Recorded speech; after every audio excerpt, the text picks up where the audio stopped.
Zionis Israel dilaporkan mendapat serangan dari Irak saat perang di Gaza masih berkecamuk.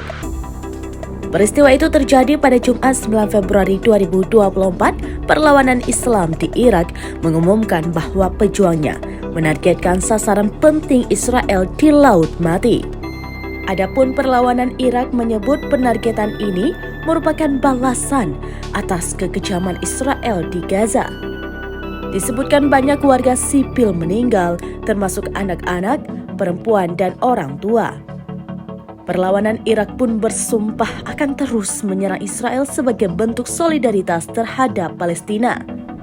Hanya saja dalam pernyataan itu tidak disebutkan senjata apa yang digunakan Irak untuk menyerang sasaran Israel di Laut Mati. Militer Israel juga belum melaporkan adanya kejadian atau ancaman di perairan tersebut.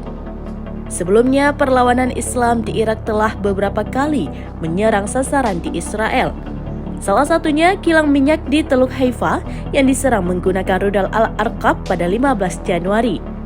Namun, Israel tidak mengakui serangan itu dan menyebut ledakan pada kilang disebabkan oleh kerusakan mesin.